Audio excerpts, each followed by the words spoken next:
waking up every day feeling energized and aligned with your spouse, both at home and at work. Our goal with Couplepreneurs is to help you build life and business and love all together without having to sacrifice one or the other.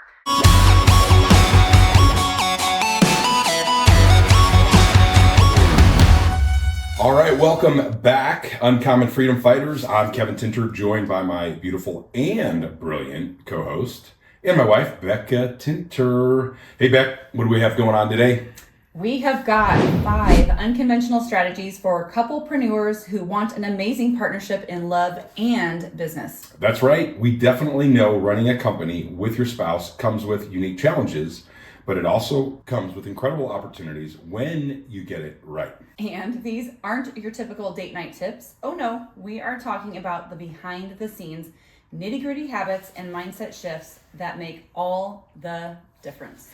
Imagine waking up every day feeling energized and aligned with your spouse, both at home and at work. No more tension, no more stepping on each other's toes, and even when there's friction, being able to resolve it peacefully.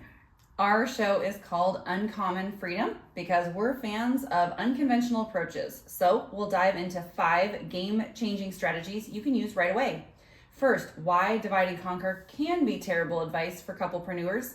The critical conversation you need to have ASAP for your relationship, our non-negotiable practice for staying in sync, the uncommon way we manage our energy for peak performance, and why an abundance mindset is non-negotiable for success. All right, so the first one, ditch the divide and conquer mentality. Beck, what advice do we have for people who think from that standpoint? You know, we struggled with this one because we do actually divide and conquer within our household, but we also can see pitfalls. And so we want to talk about how it can often backfire. And one of the things that comes to mind is that it can often create separation for people instead of unity. So you're building a life, you're building a business together, and you end up rowing 2 different directions and building 2 different things instead of actually finding that unity. So what we think is that you can choose areas to be in charge of, but there should always be a unified mission, direction that you're going so that you are rowing the same direction, and also that you're making time to make sure that you are staying on the same page. Yeah, and I think communication is really important. Absolutely. I will say that this year, I feel like we've actually intentionally divided and conquered over the past year with some of our professional development. Mm-hmm. You joined Brooke's Queen's Table. This is actually your 2nd year of doing that. Well, 2nd year of the mastermind, 1st year. Correct. And that comes with a bunch of ladies' trips. Guys, husbands sometimes will join and just hang out at the hotel. But because we travel enough as it is, we're very sensitive to being away from our kids. Right. And so we just kind of decided that that's going to be the way that you do professional development. I've done a number of things with the John Maxwell group, which typically guys are, it's co-ed, some of them, but I'm doing them by myself. And once again, that is us dividing and conquering, but still on the same mission of, hanging around high level, running with lions, as we say, and working on ourselves. Well, we're bringing a lot of great content in as well because we're in 2 different spheres of influence. Yes. We're getting to know 2 different groups of people and learning different skill sets that we can bring in to work together. I will say it's both enjoyable to do it that way and also a little more challenging because I'll have these incredible epiphanies and I'll try to explain it to you and it's not exactly the same as experiencing it. Mm-hmm. And I also think that when our kids are older and out of the house or just much further along, we'll probably do more Absolutely. Joint mastermind types of things because we'll just enjoy traveling more together. I think, and as, once again, we talked last episode about seasons. Right. And so right now, the season we're in, we've got teen boys, one is learning to drive. And we're just in the season where it's good for us as parents to be around more. Yeah. It helps reduce teenage temptations when mom and dad are around versus a great babysitter or nanny. Yeah. If it was just Evie, our 6-year-old, we could probably travel more and it wouldn't be the same type of thing. But just once again, looking at our season, right. That's what makes We sense. also don't want to be gone from our kids too long. And as you know, many of you know, graduating kids, being prepared for them to launch, you can also see that timing coming so quickly that we have very precious time left with some of these teenagers. So again, we want to raise our kids. We want to be around for it. And I think we're just making ourselves aware of that. Now, we also travel together for our business a couple different times a year. If you have a business that you don't travel for, or you don't travel together for, then you might find a little more freedom going to a mastermind together and doing some of that personal growth development together. Just for us, that's Absolutely. the way it works. Yeah, and the great thing, anytime we do an event like that, we've all seen, if we haven't been there ourselves, we've seen the couple that's been married for a couple decades sitting at dinner, and there's like zero conversation going. And right. What we enjoy about events like this, being a part of them, especially together, is that it just creates a ton of topics of conversation for us. So yep. Let's talk about what is the power of identifying and leveraging complementary strengths.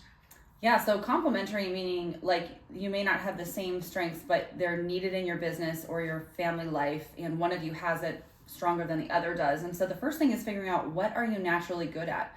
I joke that I don't like spreadsheets. I don't really like numbers and finance.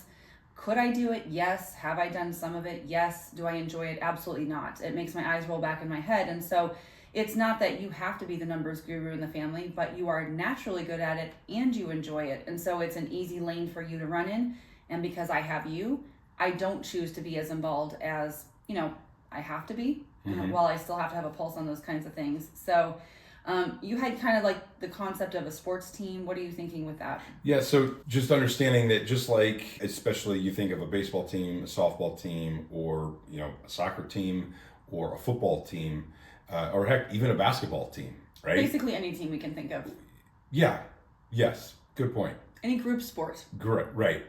But specifically, in baseball and football, there's very specific positions that people play, and there's different factors that make you a better or worse player at that position: size, speed, agility, your jumping ability, your throwing arm, different things like that. And just realizing when it comes to a business, even just between a husband and wife, that we're probably going to have some differences.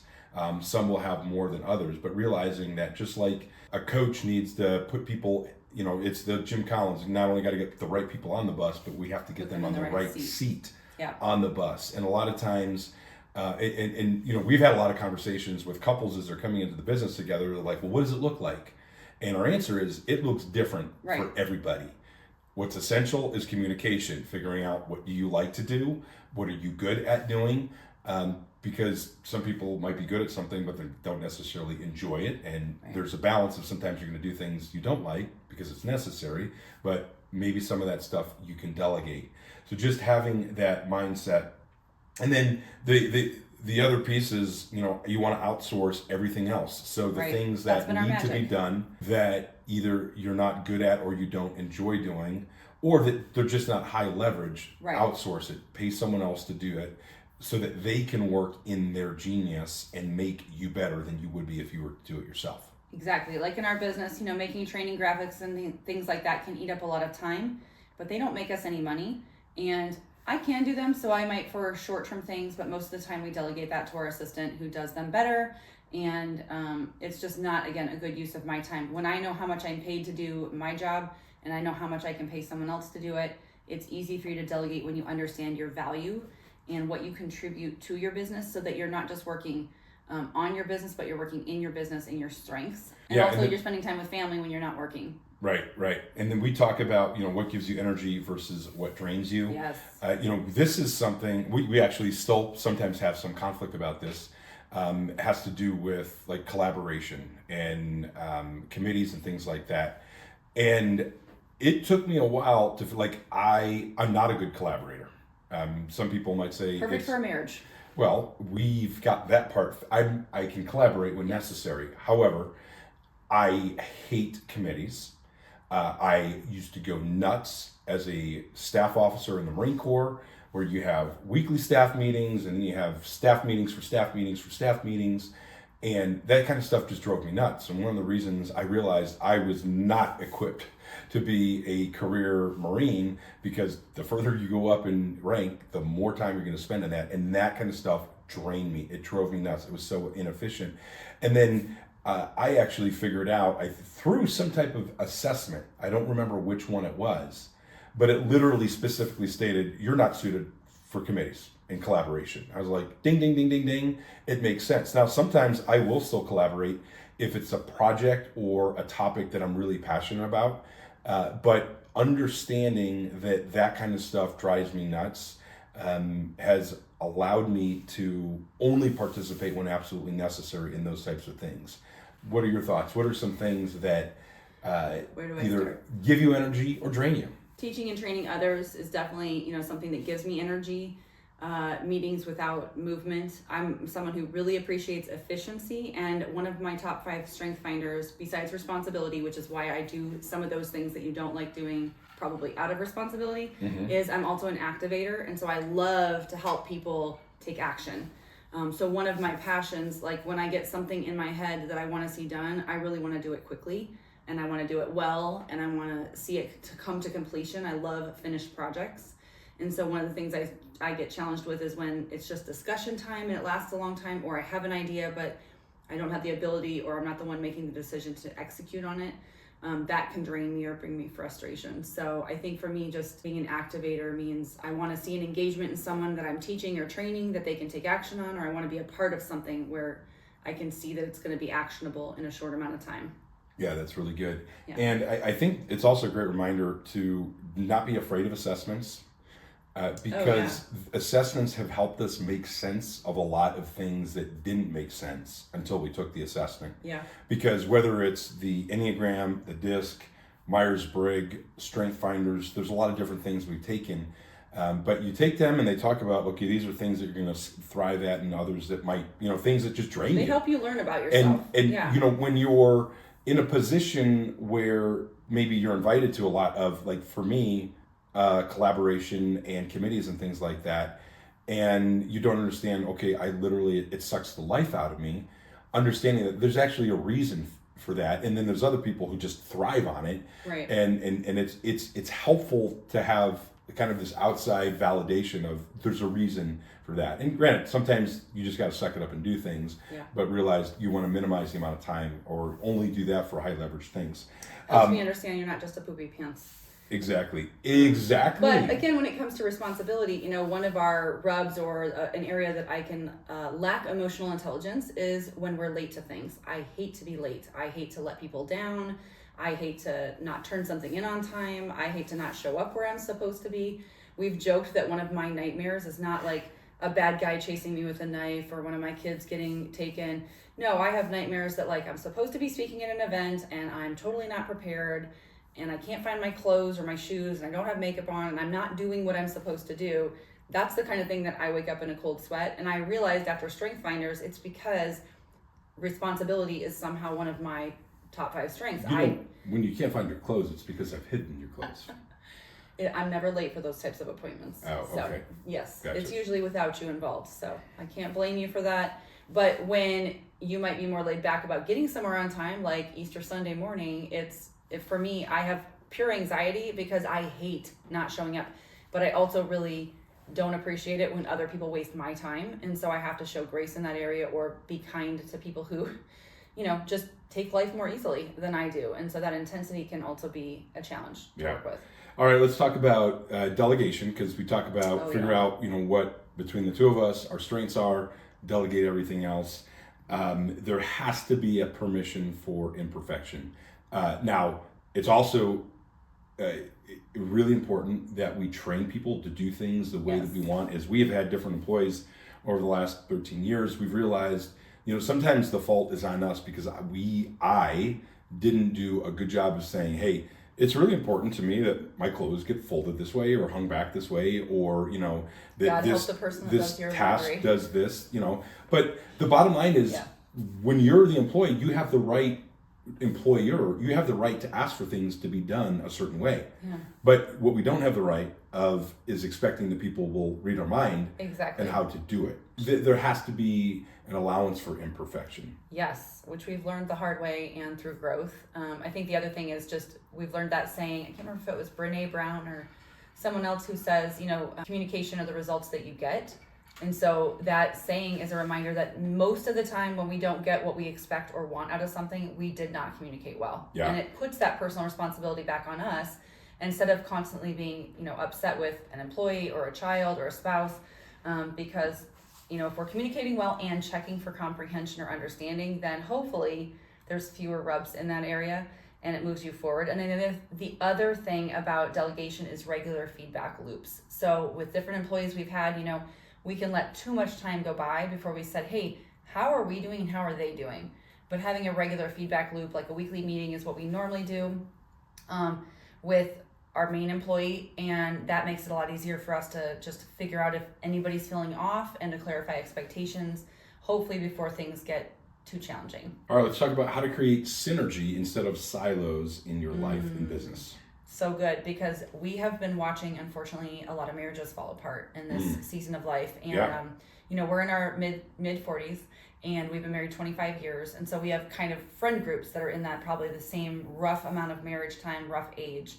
And we're watching it happen. And not all of them are even at the empty nester stage yet. And it's really, really breaking our heart. And it's happening for multiple different reasons.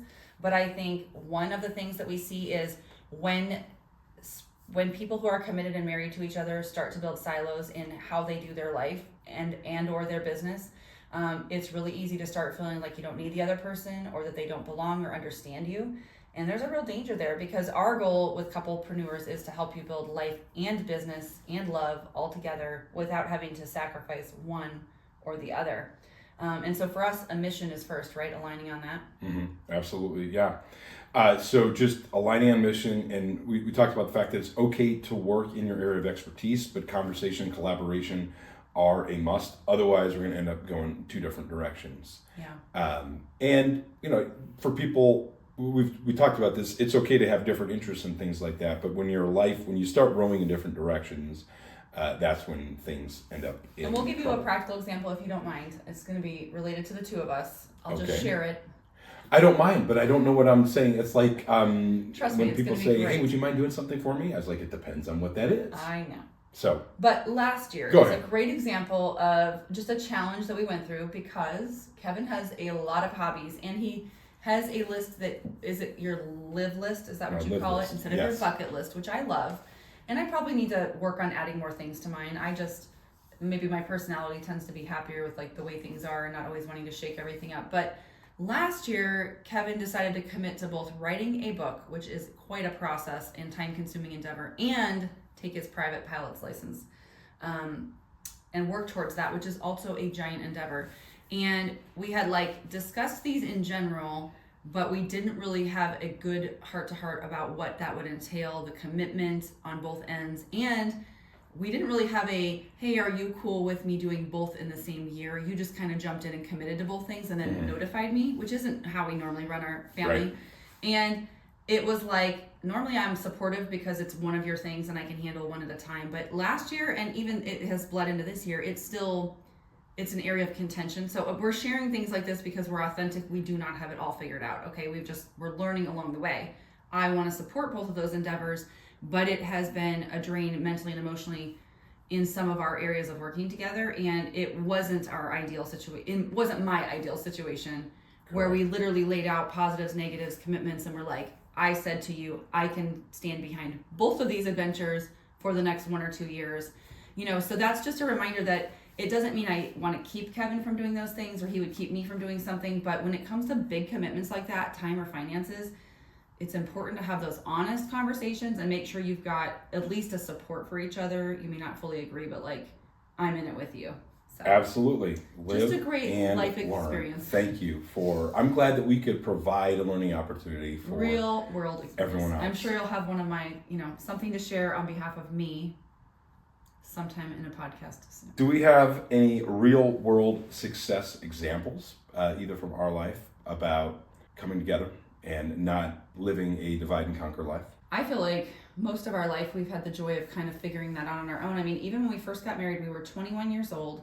We were both in college, both working, and we could have easily just been like, you're going to do this, I'm going to do this, but we just had a partnership. And I don't know, honestly, how we figured it out together, but I think we were young, dumb, and also committed to each other, committed to our marriage, and we saw it as like a joint venture. Yeah. And even though we both came from like stay-at-home moms and dads who traditionally went to work, what I appreciated about you is it wasn't like you said to me, I expect you to do these things for me at the home, and then I didn't say to you, I expect you to do these things for me outside the home. Like, we just came together and said, hey, if there's dishes they need done, if laundry needs done, if the apartment needs cleaned, if you go to work, I'll go to work. We just jumped in together.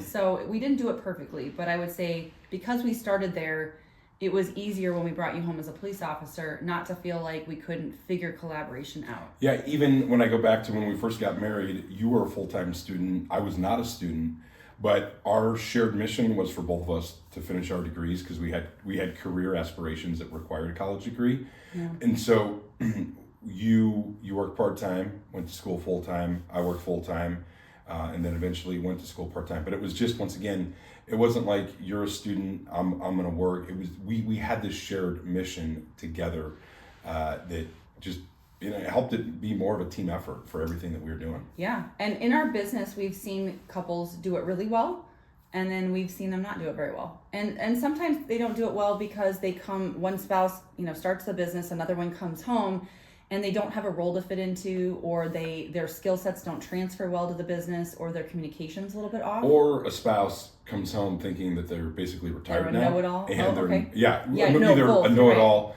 or that they're now retired and going to work when they want. And the reality is, if you don't put the effort into a business, your business is going to go backwards. So a lot of communication has to happen with that. And then we've had some teams come into our business and come home, and I think the ease for them is like their skill set they used in the real world translates into the business well. Their communication is healthy.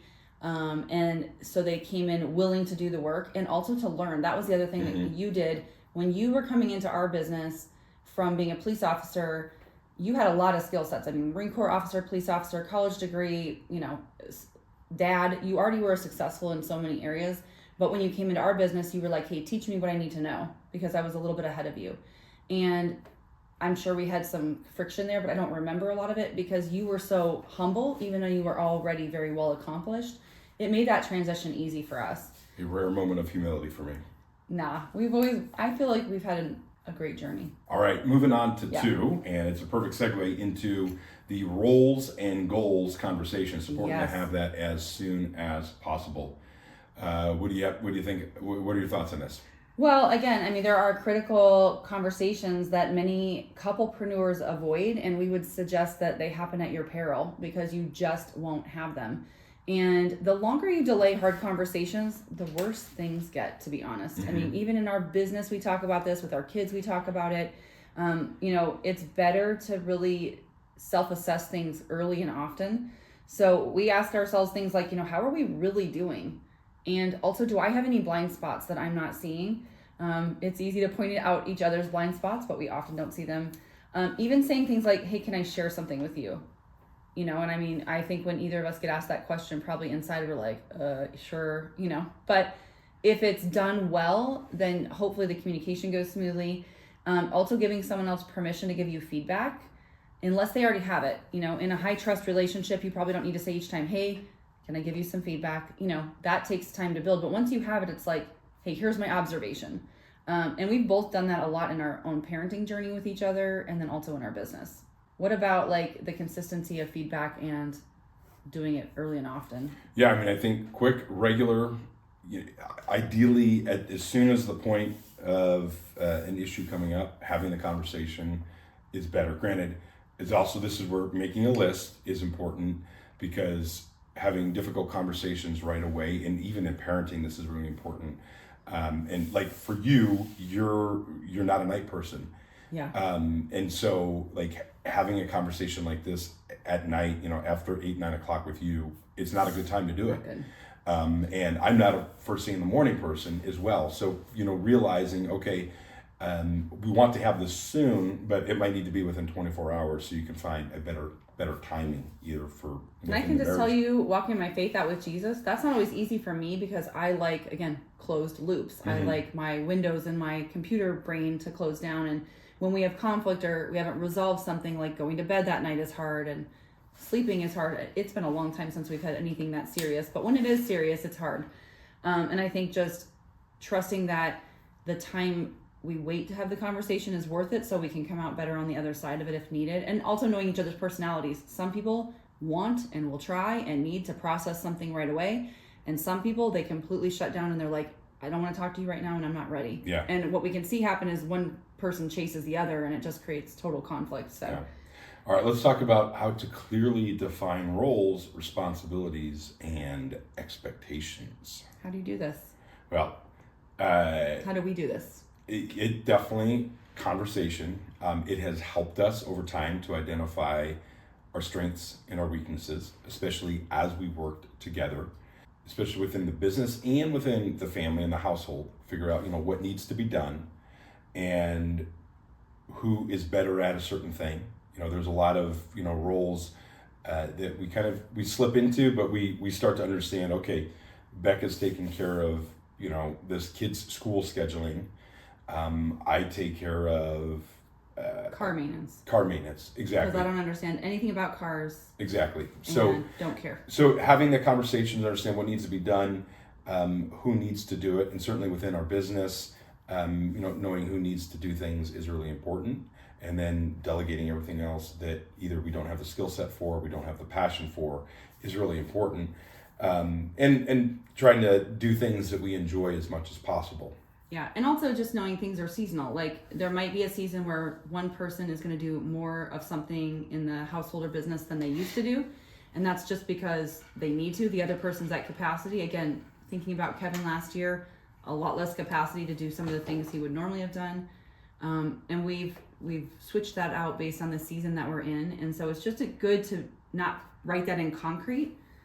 Let it be written in pencil many times, and then also to test it and iterate, like, hey, we've been doing it this way for a while. Is it working? Great, keep going. If it's not, let's switch it around. So all right, some things that make it tough is family of origin. We've talked about this, and we just when we come into adulthood, most of us tend to think that the way our family did things is how everyone does things.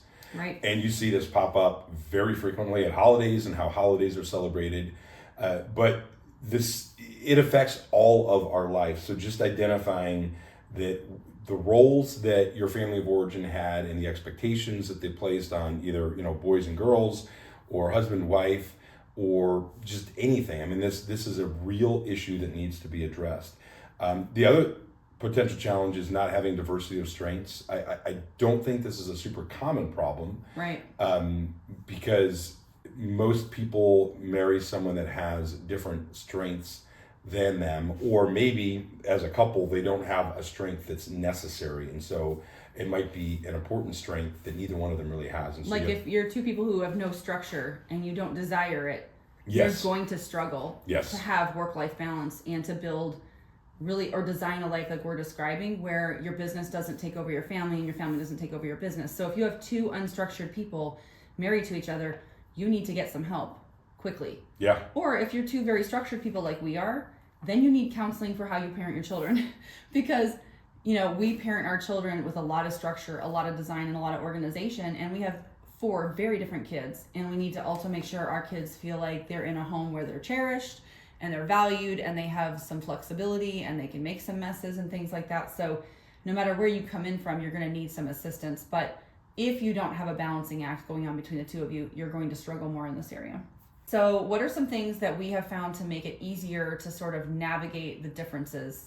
Well, we've And talked even about, just to figure out what they are. Yeah, I mean, we've talked about personality tests. Yeah.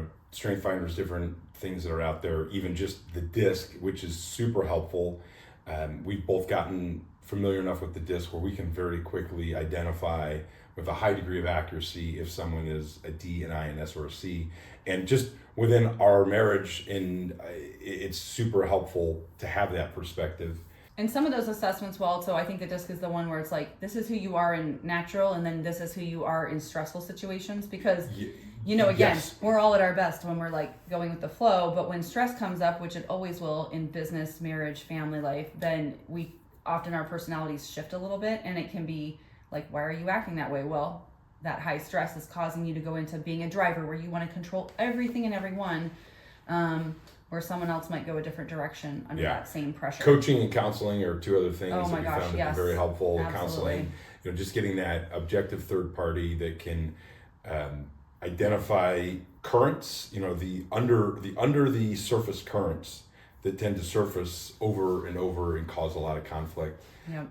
Is really... And then being a part of like a mastermind or a high level group, your Eagles group that you referenced. The point is when you're trying to run with lions, they will expect you to grow and help you grow versus being around people that are not interested in that, and they will let you sit and wallow, and they'll watch you destroy your family or your business and not necessarily want to participate in contributing to you being a better version. So a lot of it is who we surround ourselves with and whether we have the ability and the desire to get better in some of these areas.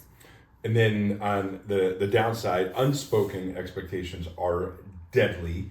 Yes. Expectations are very dangerous. Challenging. Yeah. Unspoken expectations are especially dangerous because they lead to significant amounts of resentment. Right. So we just want to make sure that, you know, we try to communicate expectations, and then talk through them. So if I have an expectation that you're going to do something, I need to communicate that, number one, and then we need to figure out, is that something you're on board with or not, or do I need to adjust my expectations? Exactly. And this is where we can see with like work-life balance, you know, someone may be super committed to the business and diving in and headlong and loving it, but the family may be feeling a little bit neglected, and without an honest conversation, that one spouse is going balls to the wall and the other person's building up resentment over time, and they're not having an actual conversation about it. Or even in the business, like, hey, I'm working a ton, you're not working a ton. I thought we were doing this together. Mm-hmm. So having that honest conversation will help you either get out of that messy situation, or getting ahead of it is even better, so you can prevent it. And that's why the quarterly check-in is such an awesome tool to help us stay on track and hold us accountable, right? Yeah, it's really of the power of the time together and using quarters to break up the rest of the year, right? So the goal is that we go from year to year actually moving the dial forward in business, marriage, parenting, community, faith.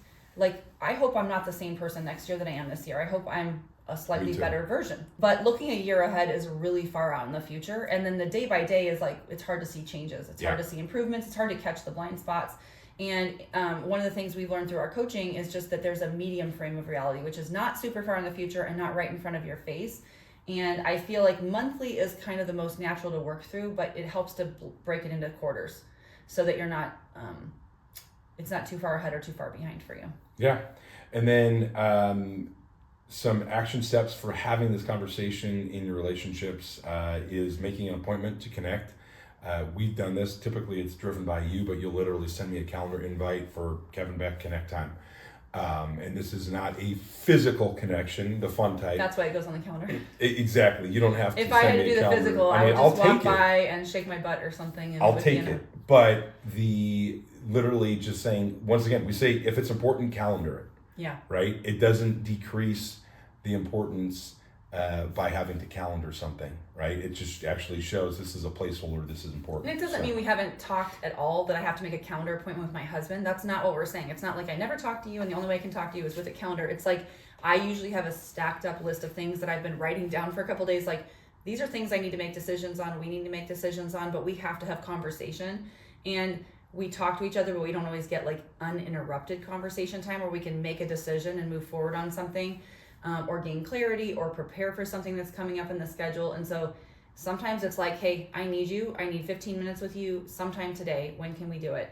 And the other thing is, just speaking to the physical, if you're calendaring these kind of appointments, but you're letting your sex life go or the intimacy side, then either get that on the calendar or start making that more of a automatic, connection, because, neither one is more important than the other. You need to have the relational connection time to make life go around, and you absolutely need the intense, intimate time to make everything stick together and protect what is most important. So for us, our relationship with Jesus is first. Our relationship with each other is second. And whenever we get out of order in that, whether it's parenting or business, it gets really messy. Yeah. All right, guys, we have so much material. We're going to have to split this episode into 2 episodes. So today we talked about ditching the divide and conquer mentality to create true synergy. We also talked about having the roles and goals conversation as soon as possible and to revisit it quarterly. Next episode, we're going to talk about starting a daily alignment practice so that you can stay in sync. We're going to talk about managing your energy like a pro athlete for peak performance, and how to cultivate an unshakable abundance mindset in life and business. So think about the 2 that we talked today, pick one of these, and then be prepared next week to compare all 5 and figure out what is the one that you need to focus on. Now, if you found this episode helpful, please share it with another entrepreneur couple in your life. Plus, if this was up your alley, you have to get a copy of Kevin's latest book, The 7 Disciplines of Uncommon Freedom. And I love that book so very much because it's not only written by my best friend, but it is chocked full of incredible principles that will revolutionize your life, your family, your faith, and your business. It does have the potential to help pretty substantially. The feedback has been very positive. So, yes, and one of the things I'm most proud of is having a hero and now a friend of mine, someone I've looked up to for many years, John C. Maxwell, endorse the book. If you like him, I think you will love the book and it'll be right up your alley. So you can grab a copy on Amazon. Make sure you leave a review for me. 5-star, we'll please. see you. Yes, a 5-star review, or don't leave one at all. Yep. And we'll see you next week for part 2.